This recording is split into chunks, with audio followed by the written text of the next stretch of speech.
कभी सोचा है करोड़ों किलोमीटर दूर बैठे सूरज की गर्मी हमारी त्वचा तक आखिर पहुंचती कैसे है? ये कोई जादू नहीं है, बल्कि ये तो फिजिक्स का एक सीधा साधा सा कमाल है।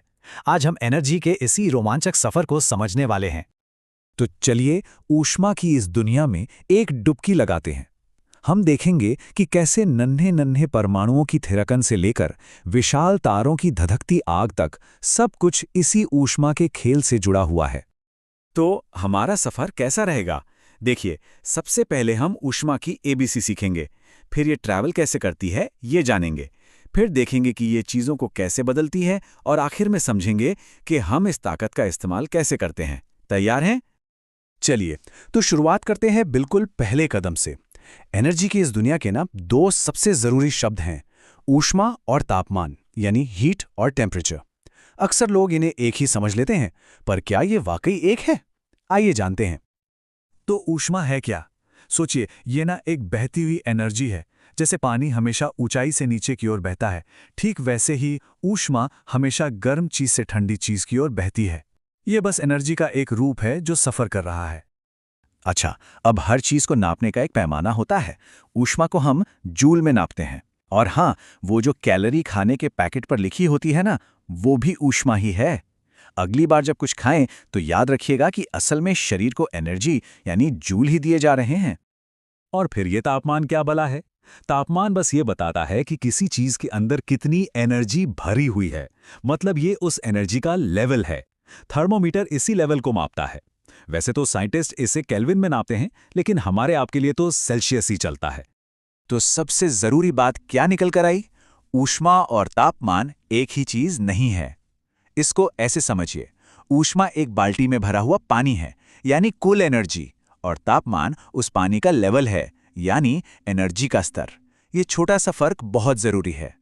ठीक है, तो ऊष्मा और तापमान का फर्क तो अब साफ हो गया। लेकिन सवाल यह है कि ये एनर्जी एक जगह से दूसरी जगह जाती कैसे है? इसके सफर करने के तरीके भी बड़े दिलचस्प हैं।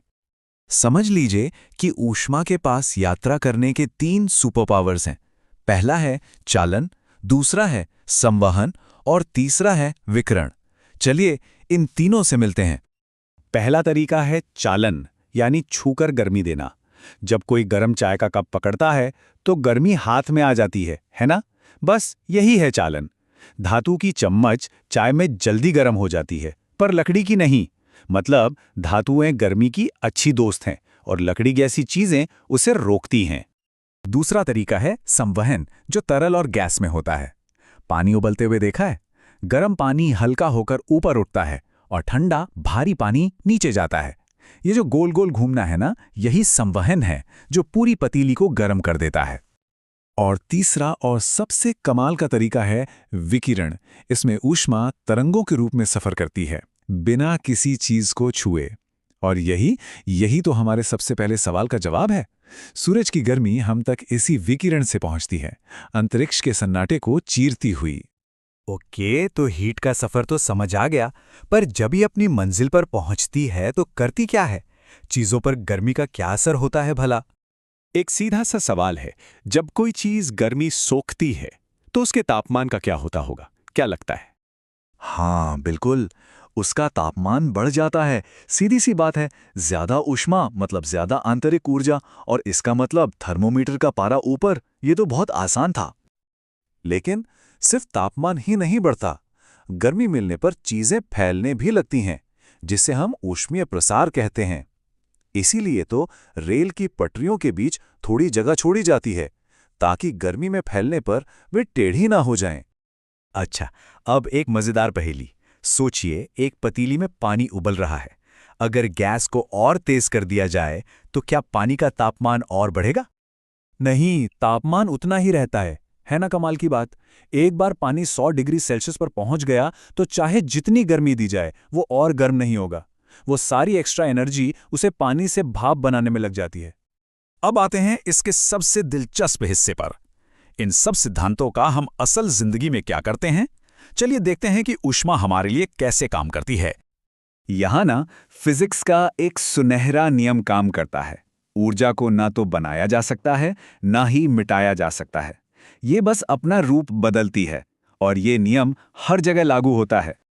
हमारी गाड़ी का इंजन इसी नियम पर चलता है। वो पेट्रोल की ऊष्मा को पहियों को घुमाने के काम में बदलता है। और हमारा फ्रिज, अरे वाह, वो तो इसका ठीक उल्टा करता है। वो खाने की गर्मी को बाहर निकालकर उसे ठंडा रखता है। ये सब ऊष्मा का ही तो खेल है। और अब सबसे बड़ा सवाल, हमारे सौर मंडल का जो पावर हाउस है सूरज, वो अरबों सालों से इतनी गर्मी आखिर ला कहां से रहा है? इसका जवाब है नाभिकीय संलयन। सूरज के बिल्कुल केंद्र में हाइड्रोजन के छोटे छोटे परमाणु जबरदस्त दबाव और गर्मी में मिलकर हीलियम बनाते हैं। इस मिलाप से इतनी जबरदस्त ऊर्जा निकलती है कि वो पूरे सौर मंडल को रोशन कर देती है। तो देखा, एक छोटे से परमाणु की हलचल से लेकर धधकते सूरज तक ऊष्मा की कहानी कितनी विशाल और दिलचस्प है। ये हमारे चारों ओर है, हर पल काम कर रही है। अब सवाल यह है कि ऊर्जा का अगला कौन सा रहस्य इंसान के हाथ लगेगा। ये तो सोचने वाली बात है।